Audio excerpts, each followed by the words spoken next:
In 2016, the Bombers and Cats are celebrating the contribution of regional Australia to our great game.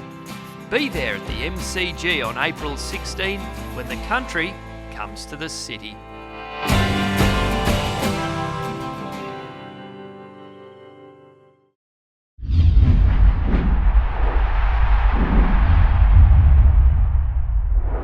What was the message to the players after Friday night?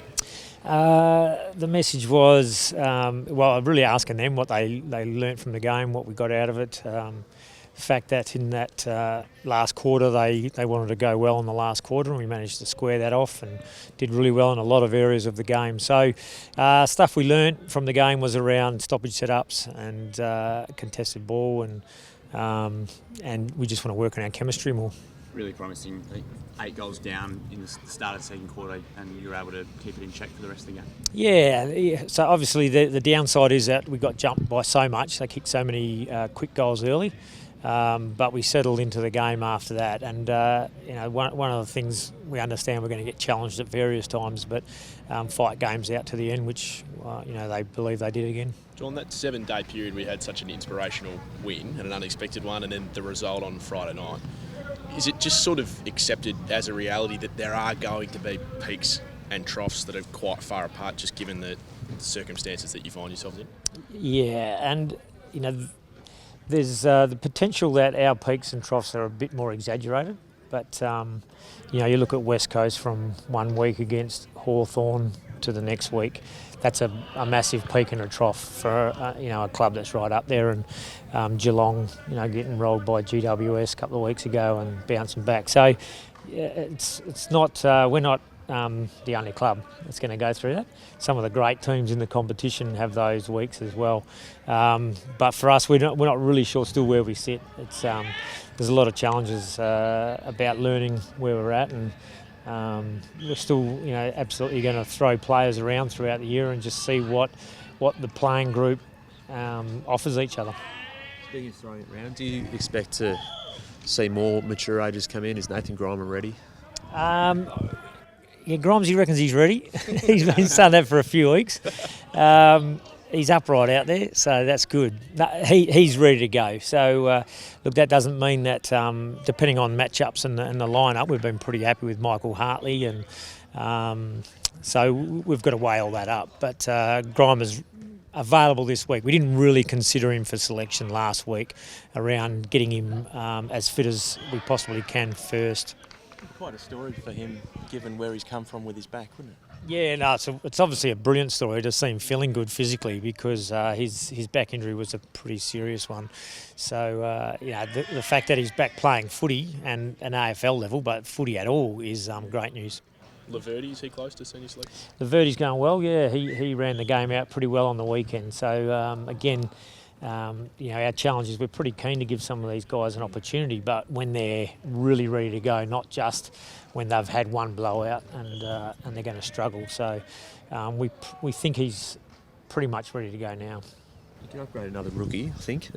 Is Jake Long in contention for that after some good form? Yeah, Jake's form's been really good, but so has Connor McKenna. So those two guys are, putting their name up really strongly for selection. They were definitely looked at last week, and they both performed pretty well again on the weekend.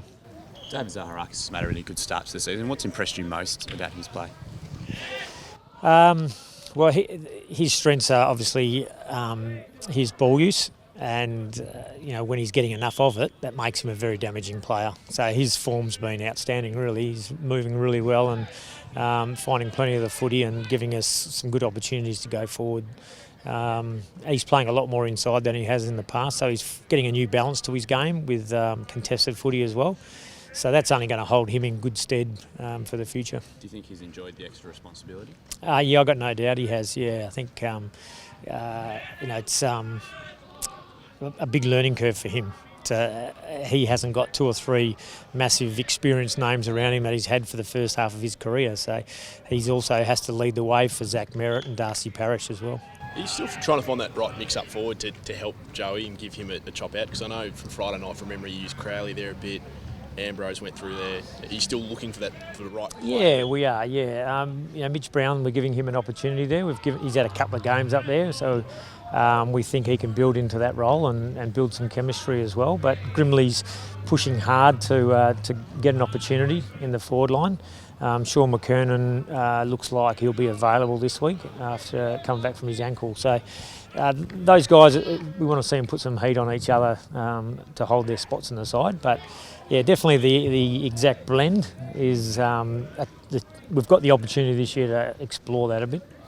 He has got a lot of responsibility, Joe. Have you been pleased with the way that he's grasped that? Yeah, I've been really pleased with the way he's presenting up, and he hasn't in the first round and on the weekend we didn't get the ball inside 50 a lot. So what he's creating from limited supply has been up there with any of the good forwards in the game.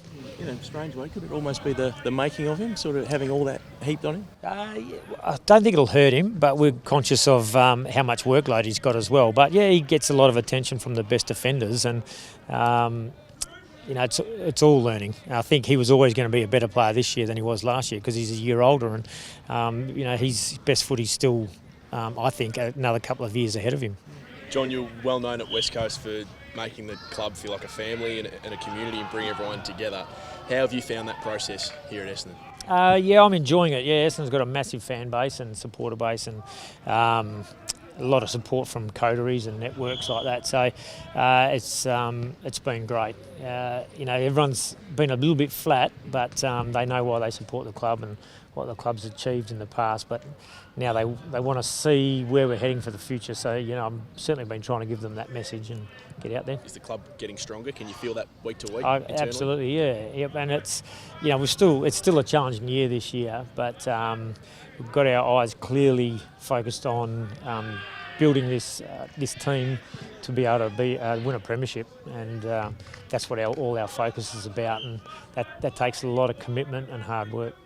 Another daunting prospect this weekend. How do you attack that one? Yeah, no, excited about it. Yeah, Geelong, we played them in Shepparton, and we had a good look at how talented they are, how experienced they are. So some great opportunities for us this week to step it up again and embrace the challenge. Anticipate Stokesy and Kelly being particularly fired up? And Brownie, yeah, so 3 Geelong boys. No, Stokesy doesn't get fired up at all. He's very relaxed, and so I think it'll be a bit different for them. But when you run out to play, as long as they keep kicking it to the red and black, I'll say that they haven't been distracted. Did you try and go a hard tag on Paddy Dangerfield, or you just let him get 40, 50? Or? Yeah. Well, I've seen him get 40 or 50 when he's been getting tagged.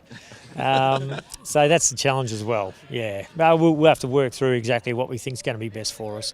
You're always robbing Peter to pay Paul in different areas, but Paddy, whether it's Paddy or Joel Selwood, or you keep reeling off. If you want to let Harry Taylor run loose in the back half, he's got the potential to dominate the game, as has Enright and Mackie and those guys. So they're good headaches to have, good challenge for us. We'll whatever we decide to do, we'll be rapt to see whoever gets those opportunities. Coming up against guys like Dangerfield and Selwood, how good is it for a young guy like Parrish and some of your other young guys? No, that's great. Yeah, they had Boak and Wines and Gray on the weekend, and they step up this week, and they'll get that most weeks. There's not too many midfields that are going around that don't have stars running through there. So every week's a big learning curve for both, probably more so Zach Merritt and Darcy Parrish going through there. What a great opportunity.